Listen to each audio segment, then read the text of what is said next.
we're going to bring up your headliner for the night.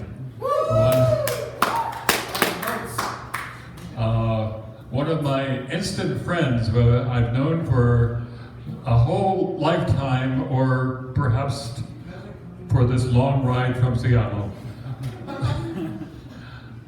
Ladies and gentlemen, I'm so proud to approve Auntie M, who originally hails from New York, but calls the Pacific Northwest home because she has a good sense of humor.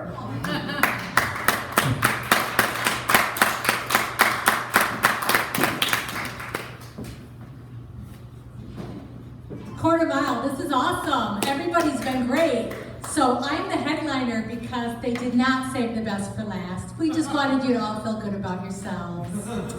So yeah, I am from New York, and here I am in Yale. And it's not because I have a southern accent that I say Yale, but my New York lips are trained to do this.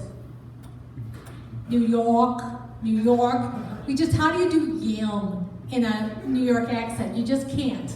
And I love being in this part of the Pacific Northwest because I do like fresh air, but I also like Times Square, kind of like that TV show, Green Acres. Anybody know it? Oh, Green Acres, yeah. So you just dated yourself? Yeah. And the fact that you raised your hand like this, you probably date yourself a lot. Just saying. And if you do, I want you to be careful because you can get injured if it's done too much. And the reason I know this is I had a broken arm for 10 weeks. And 3 weeks into the broken arm, I had to go to the doctor because I was having pain in the other arm that had taken over.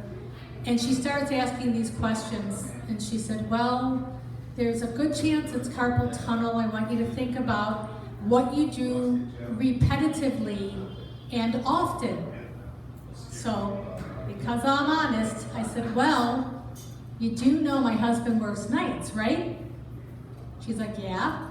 I said, well, if he's not asleep by 10 a.m., I kind of put him to sleep. And she said, oh, well, maybe you need to think of something else. And I said, what, get lockjaw? So because I'm not officially a comic, I'm just a lifetime smartass. 2 weeks later, you get that email, because all of medicine now is automated on emails and things. Could you follow up? How are you doing and how is your follow-up? What do I respond?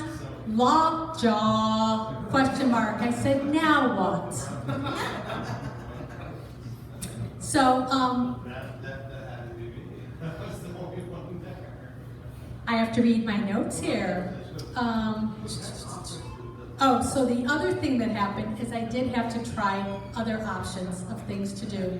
Now, I couldn't get a foot fetish with him because I had diabetes and it would be too painful. But I did work on kind of squeezing the titties around him, but I have vertigo, and so I started getting vertigo.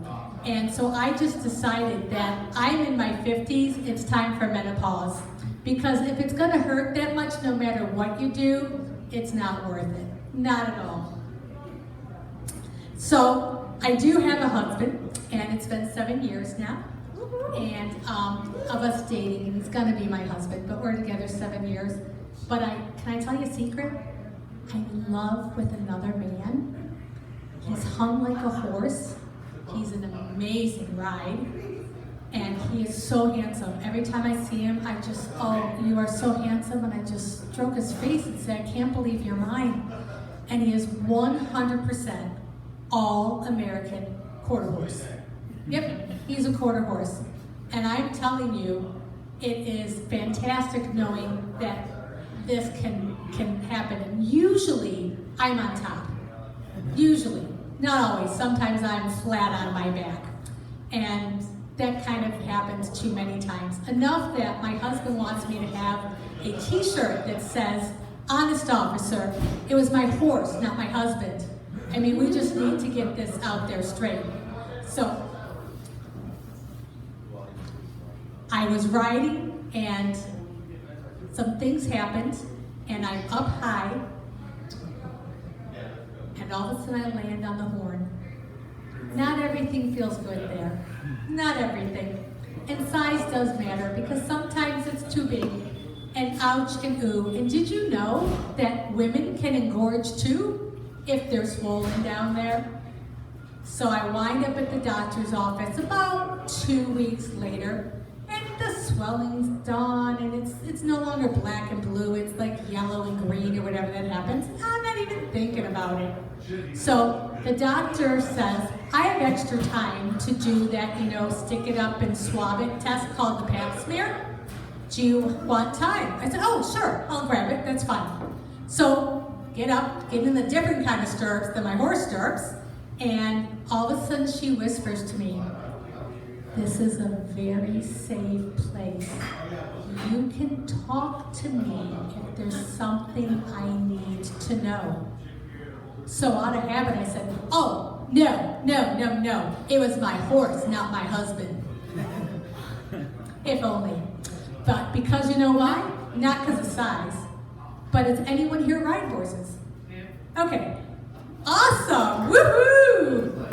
On a horse, could you imagine if your man was trained like your horse? Okay.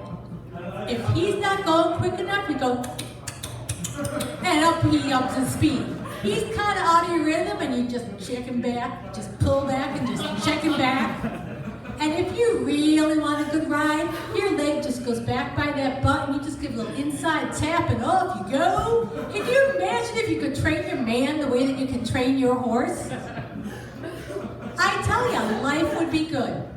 Now, there are times where I wish I could train my horse the way I train my man. Could you just ignore me? Could you just not rub up against me when I don't feel like it? Because I think I get more attention from my horse than I do from my man. And it's just how it is. So, my horse is Voice Commanded. He is a therapy horse. I have some medical issues. And I've trained him to load into trailers by voice. They step up and do different things. When we're riding, I can tell him right or left. When we're on a trail, we can do a whole bunch of stuff. He will actually lower down so that I can get on if I have to. And I've put 3 years into this horse to get him where I want. And I don't know why I wasted my time. Because I see on the news that the airlines have changed the requirements for comfort animals. I want to go to Australia, now what the fuck am I going to do? Who's going to sit with me? But, and besides, I was hoping I could take him through that x-ray machine at the airport for free. Do you know what a vet costs? Have you had to x-ray any of your horses before? Oh my God. It's like take out a mortgage. And it would have been free if the airline would have let him in.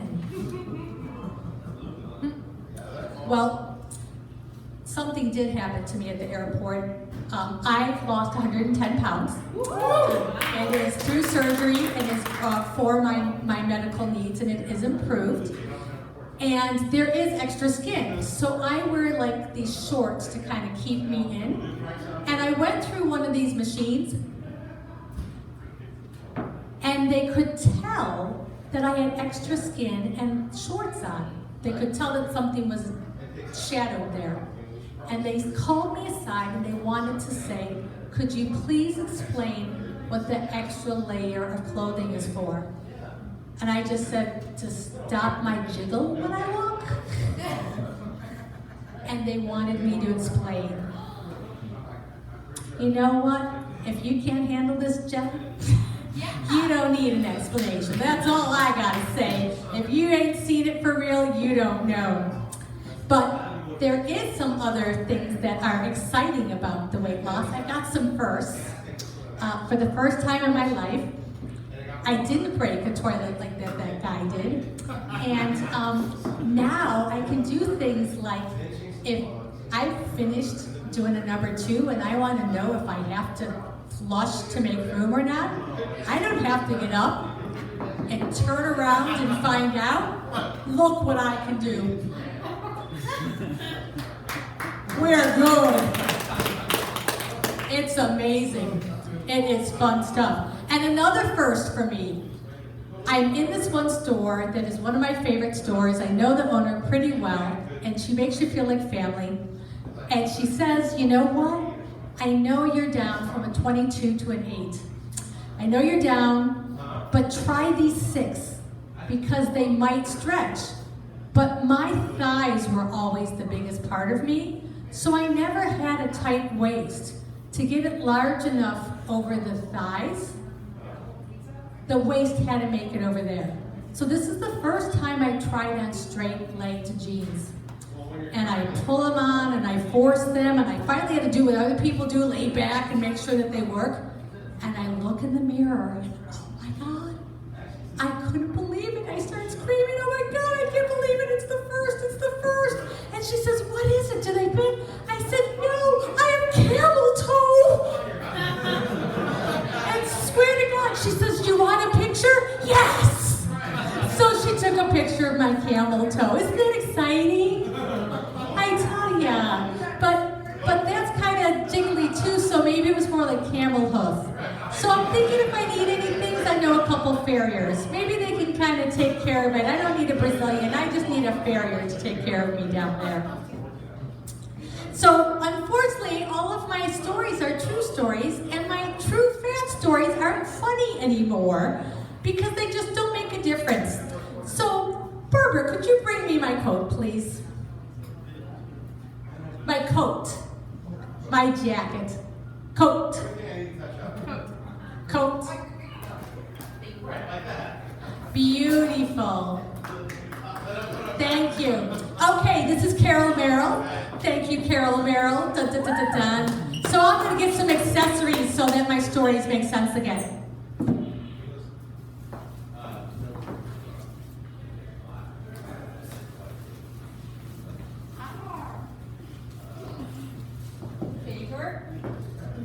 So I was in Mexico with my friend, true story.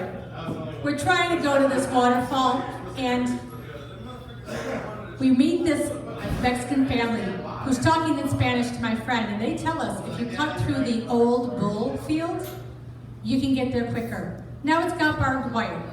So they separate the barbed wire, and she goes through. And I'm on the other side. Ain't no way this badass is getting through there. She goes, oh, yeah. So she goes, por favor, mi amigo, blah, blah, blah, blah, blah. She does this whole sentence and paragraph explaining, could they kindly make it bigger? They don't understand. They're like, I don't get it. I don't know what Spanish for what the fuck, but they were definitely thinking that. So finally, after her trying, I used my bilingual skills. And I walk over and I go, un poquito, which means small. Mucho grande. Un poquito. Sí. And they opened it up. And on that opening, I'm going to close it. Thank you very much, everybody. Can we please